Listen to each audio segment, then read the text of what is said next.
Hello and welcome to all of you. Myself दीपक देवांगन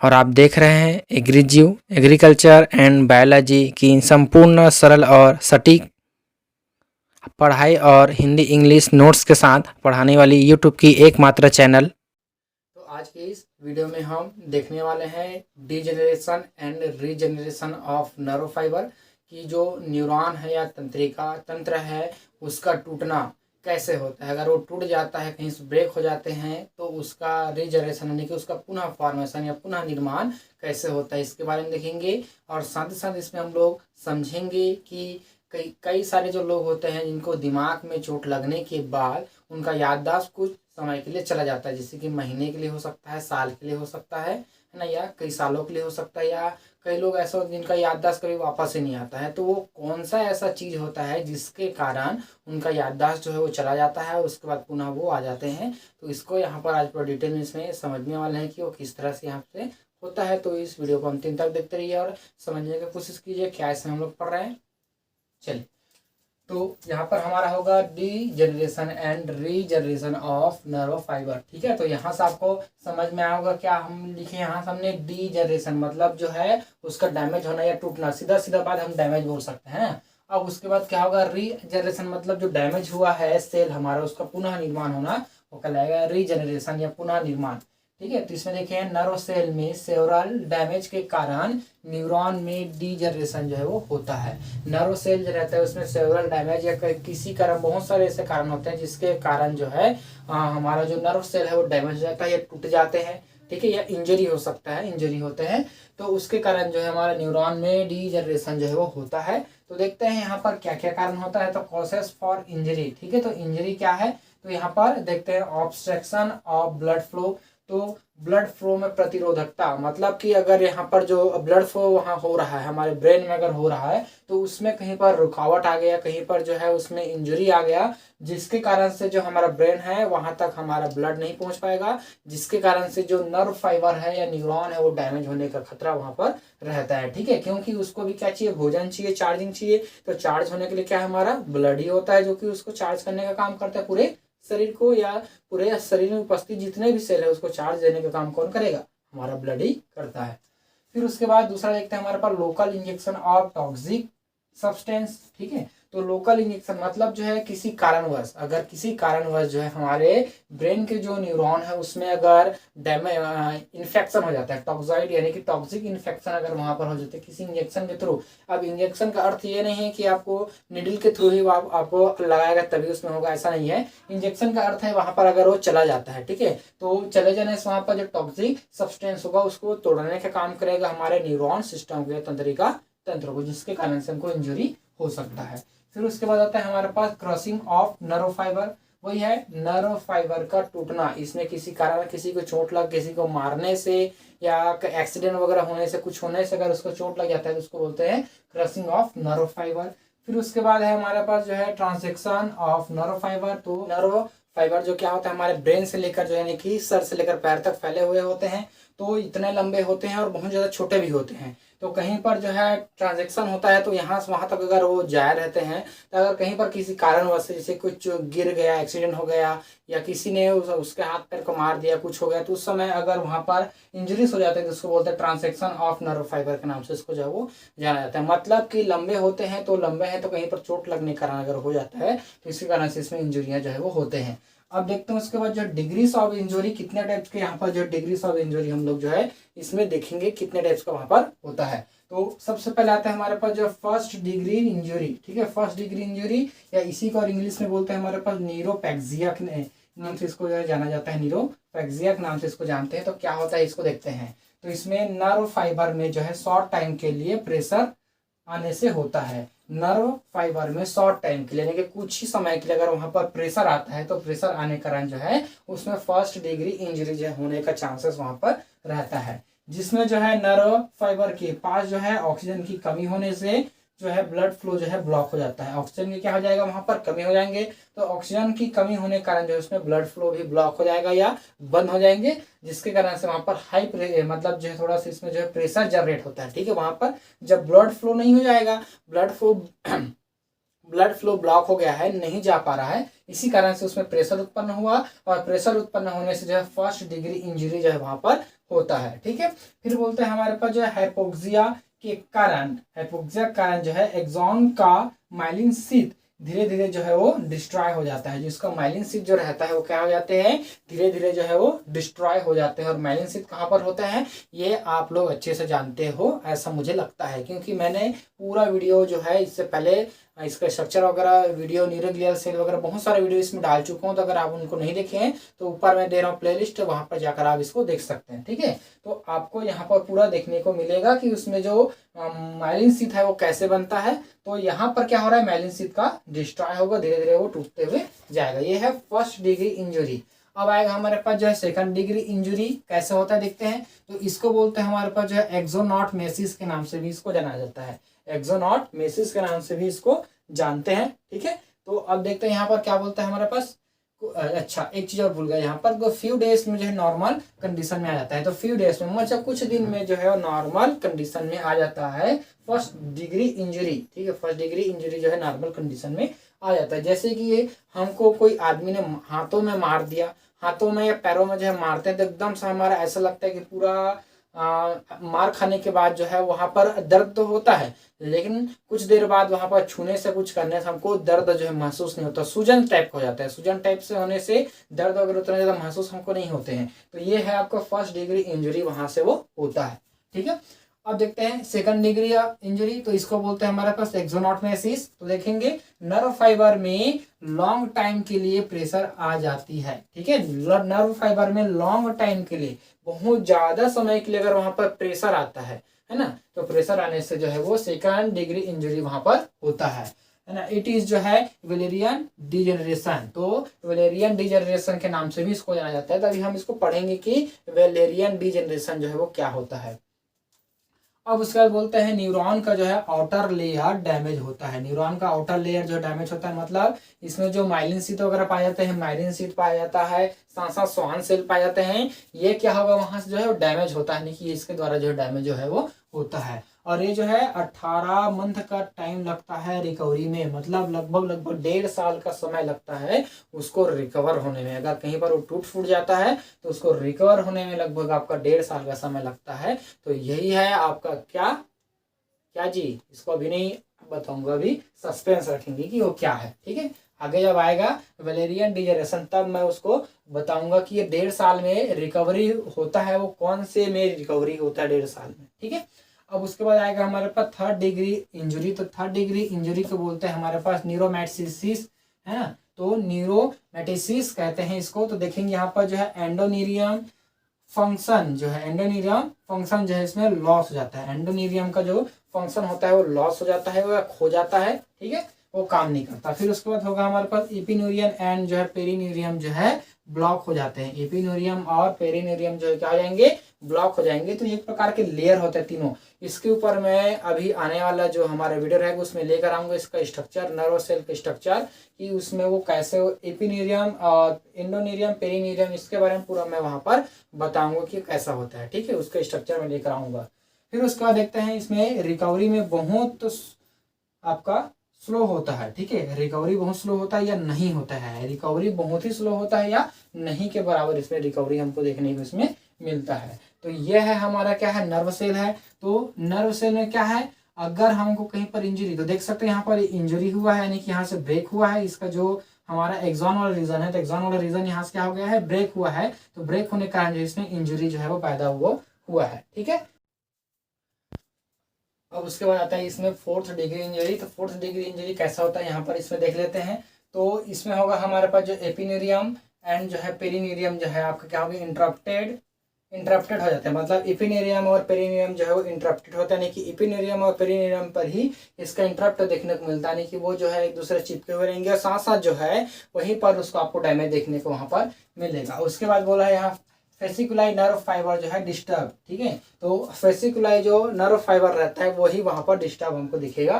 साथ साथ जो है उसमें वो क्या हो जाता है हमारे पास मतलब फेसिकुलाई नर्व फाइबर जो है आपका डिस्टर्ब एंड क्या होगा हमारे पास डिसऑर्गेनाइज्ड हो जाता है। डिसऑर्गेनाइज मतलब जो है ऑर्गेनाइजेशन उसका अच्छे से नहीं हो पाता, या ऑर्गेनाइजेशन अगर हो रहा होता है तो अच्छे से वो नहीं होता है। ठीक है, और इसमें रीजनरेशन जो है पुअर और इनकम्प्लीट होता है, यानी कि रीजनरेशन की प्रक्रिया जो बहुत ही स्लोली या बहुत ही कम होता है और ये जो है वो इनकम्प्लीट माना जाता है। फिर आएगा हमारे पास जो फिफ्थ डिग्री इंजरी। तो फिफ्थ डिग्री इंजरी में क्या होता है, complete transaction of the nerve track with loss of क्या है कंटिन्यूटी। ठीक है, तो इसमें क्या जाता है जो है कंप्लीट आपका ट्रांजैक्शन होता है, कंप्लीट ट्रांजैक्शन होगा। इसमें नर्व फाइबर के थ्रू उसका जो ट्रैक होता है वो लॉस्ट हो जाएंगे, यानी कि लॉस हो जाएगा, और साथ साथ कंटिन्यूटी उसके जो है खराब हो जाती है, डिस्टर्ब जो है हो जाती है। जैसे कि सूचनाओं को लाने का और ले जाने का काम वहां पर कंटिन्यूटी चल रहा है, तो कंटिन्यूटी चल रहा है तो इस इंजरी होने के कारण, फिफ्थ डिग्री इंजरी होने के कारण जो है वो कंटिन्यूटी वहां पर जो है वो लॉस हो जाएगा या टूट जाएगा, या वहां पर वो नहीं हो पाएंगे, जिसको जो है सर्जरी के थ्रू जो है क्विकली रीअरेंज किया जा सकता है। ठीक है, सर्जरी के थ्रू अगर उसको तुरंत ऑपरेशन किया जाए तो जल्दी से जल्दी अगर ऑपरेशन होने से यहाँ पर उसका रीजनरेशन फिर से उसको कर सकते हैं। ठीक है, फिर उसके बाद आएगा हमारे पास जो है degenerative changes in the neuron. ठीक है, तो इसमें बोलता है हमारे पास पेरिफेरल नर्व फाइबर के डैमेज पार्ट डीजनरेटेड हो जाते हैं। ठीक है, उसके जो नर्व पार्ट जो रहता है वो क्या हो जाता है हमारे पास जो डीजनरेटेड हो जाते हैं। और इसमें टाइप्स ऑफ डीजनरेशन, कितने टाइप्स के डीजनरेशन हमको देखने को यहाँ पर मिलेगा, तो मुख्यतः 3 टाइप के होता है। तो पहला यहाँ पर होता है हमारे पास वेलेरियन डीजनरेशन। तो वेलेरियन डीजनरेशन एक प्रकार का क्या है हमारे पास, सेकंड मतलब जो है सेकंड टाइप या सेकंड डिग्री ऑफ इंजरी होता है। ठीक है, तो इसमें क्या बोलता है हमारे पास साइंटिस्ट जो है इसमें वेलर ने इसकी डिस्कवरी किया था, और इसी कारण से इसको जो है वेलेरियन डीजनरेशन नाम इसको जो है दिया गया है। जिसमें क्या होगा हमारे एक्सॉन, जिसमें एक्सॉन टर्मिनल से साइटोन की ओर जो है इंजरी मूव करता है। जो इंजरी होती है या टूटा फूटा होता है, डैमेज होता है, वो कहाँ से होगा हमारे एक्सॉन टर्मिनल। और टर्मिनल का अर्थ आप लोग तो जानते हैं क्या होता है हमारे पास, टर्मिनल तो जो नर्व फाइबर जो हमारे पास रहता है, नर्व फाइबर का मतलब कि हमारा जो कुछ इस तरह से ऐसा यहाँ पर आपके एग्जाम बन गया इधर से, और यहाँ से आपके टर्मिनल इनका फॉर्मेशन होगा, यानी कि टर्मिनल बटन्स का इसमें फॉर्मेशन इसमें होता है। तो ये हमारा क्या बन गया टर्मिनल बटन। तो टर्मिनल बटन से कहां पर होगा आपके साइटोन की ओर जो है इसका मूवमेंट जो है वो होता है। ठीक है, अब क्या बोलता है इंजरी होने के 24 आवर्स में स्टार्ट होता है। इंजरी होने के अगर वहां पर टूट फूट हुआ डैमेज हुआ है तो डैमेज होने के 24 घंटे बाद जो है आपके स्टार्ट होते हैं हमारे में डीजनरेशन जो है वो स्टार्ट वहां पर होता है। ठीक है, अब इसमें चेंज इन नर्व, तो इसमें क्या चेंजेस होगा यहाँ पर देखते हैं। तो एक्सॉन में एक्सिस सिलेंडर में स्वेल एंड जो है स्मॉल पीस में जो है वो ब्रेक हो जाता है। एक्सिस सिलेंडर का अर्थ ये है जो हमारा क्या है एक्सॉन है। तो इस एक्सॉन में क्या पाया जाता है हमारे पास जो है नोड ऑफ रेनवियर भी होता है, साथ जो है माइलिन सी से कवर्ड होता है। जहां पर जो माइलिन सी और स्वान सेल से कवर्ड हमारा एक्सॉन नहीं होता, वहां पर क्या होता है नोड ऑफ रेनवियर होता है। ठीक है, तो उसमें क्या होगा स्वलन स्ट्रक्चर आएगा, और इसमें स्वलन स्ट्रक्चर आने के बाद कुछ इस तरह से यहाँ पर स्वलन स्ट्रक्चर आने के बाद है ना, स्वलन स्ट्रक्चर आएगा, फिर यहाँ से क्या हो जाएगा वो ब्रेक हो जाएगा, मतलब यहाँ से जो है ऐसा टूट जाएगा। तो यहाँ से आपको इंजरी देखने को इसमें कुछ इस तरह से इंजरी देखने को आपको मिलेगा। तो एक्सिस सिलेंडर जो है फूलेगा और स्मॉल पीसेस में जो है वो टूट कर जो है वो डिस्ट्रॉय हो जाएंगे। तो यहाँ से भी वो ऐसा वो टूट जाएगा, तो इसमें स्मॉल पीसेस में जो है वो टूटता है। ठीक है, इसमें क्या होगा आपका माइलिन शीथ फैट ड्रॉपलेट्स में चेंज होता है। जो माइलिन शीथ यहाँ पर जो है माइलिन शीथ वो भी कैसा हो जाएगा, फैट का जो ड्रॉपलेट्स होता है या फैट मॉलिक्यूल्स में जो है ग्रेन्यूल्स में वो टूट जाएगा। ठीक है, फिर उसके बाद बोलता है आपका डेब्रिस। डेब्रिस मतलब होता है अपशिष्ट पदार्थ जो यहाँ पर टूटा हुआ है, या एक बोल सकते हैं कचरा। यहाँ पर जो कचरा होता है उसको क्या करते हैं को आसपास के स्वान सेल एंड जो है टिश्यू मैक्रोफेगस द्वारा जो है इसको डाइजेस्ट कर लिया जाता है। मैक्रोफेगस यहाँ पर इंटर करेगा, तो इंटर होने से जो है यहाँ पर जो डेब्रिस है यानी कि अपशिष्ट पदार्थ है कचरा है उसको डाइजेस्ट करने का काम उसमें करता है, जिस कारण से न्यूरिलेमल जो है ट्यूब से आपका कन्वर्ट हो जाता है। ठीक है, जिस प्रकार से क्या होगा जो न्यूरिलीमा है, ठीक है, तो न्यूरिलीमा है वो क्या हो जाएगा आपका ट्यूब लाइक स्ट्रक्चर में फॉर्मेशन हमको जो है वो मिलेगा। क्योंकि पहले क्या था ये स्वान सेल से माइलिन शीथ से जो है वो कवर्ड था, तो ये जो है टूट जाएगा। तो टूटने से क्या होगा आपका डेब्रिस का फॉर्मेशन होगा तो डेब्रिस को वहां डाइजेस्ट करेगा कौन, मैक्रोफेगस। तो मैक्रोफेगस के डाइजेस्ट होने से जो है कि सिंपल सा ऐसा ट्यूब लाइक स्ट्रक्चर आपको ऐसा ये दिखेगा। तो ऐसा ही आपको ट्यूब लाइक स्ट्रक्चर सिंपल से इसमें वो दिखाए वो देगा, कुछ इस तरह से आपको ट्यूब लाइक स्ट्रक्चर में वो दिखेगा। ठीक है, अब बोलता है इस प्रोसेस को पूर्ण होने में लगभग 2 मंथ का समय लगता है। ये जो प्रोसेस होता है इसको पूरा होने में जो है आपका 2 मंथ का समय इसमें लगता है। और यही जो इंजरी होता है यानी कि यही जो वैलेरियन डीजनरेशन होता है इसी में आपका जो है याददाश्त खो जाता है कम टाइम के लिए। अगर किसी पर्सन में चोट लगने के कारण कम टाइम के लिए उसका याददाश्त अगर खो गया है तो यही होता है वैलेरियन डीजनरेशन, उसमें जो वो होता है जिसके कारण हम लोग याददाश्त को अपने खो डालते हैं। ओके, तो उसके बाद इसमें आता है हमारे पास रेट्रोग्रेड डी जनरेशन। इसमें देखेंगे रेट्रोग्रेड जी जनरेशन क्या होता है।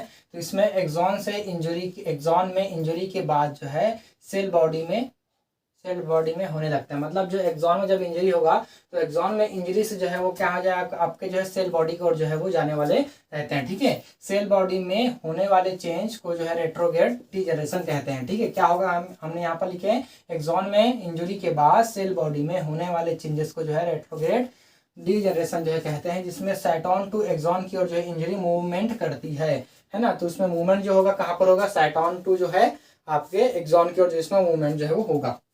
मतलब कि आपके जो ये हमारा क्या बन गया, ये बन गया हमारे पास जो है एक्सॉन। ठीक है, और एक्सॉन बन गया, ये यहाँ पर ऐसा बना देते हैं हम लोग, कुछ और स्ट्रक्चर बना देते हैं अच्छे से, ये रहा। ठीक है, तो और यहाँ पर जो हमारा टर्मिनल एंड हो गया। ठीक है, तो ये एक्सॉन है तो एक्सॉन से साइटोन मतलब, और ये हो गया हमारा साइटोन, तो साइटोन से एक्सॉन की ओर इसका जो है मूवमेंट हमको देखने को मिलेगा। और जो हमारा क्या था वैलेरियन था उसका कहाँ पर हो रहा था, हमारे पे जो है एक्सॉन टू साइटोन की ओर इसका मूवमेंट जो है वो हो रहा था। अब क्या बोलता है, एक्सॉन प्रोक्सिमल पार्ट में इंजरी होता है। जो है इसका एक्सॉन का जो है प्रोक्सिमल पार्ट, मतलब ये रहा उसका प्रोक्सिमल पार्ट, ये रहा उसका क्या है प्रोक्सिमल पार्ट, इसी पर इसका इंजरी जो है वो होता है। इसमें लिखे हैं फर्स्ट ऑफ नोड ऑफ रेनिवियर में होता है।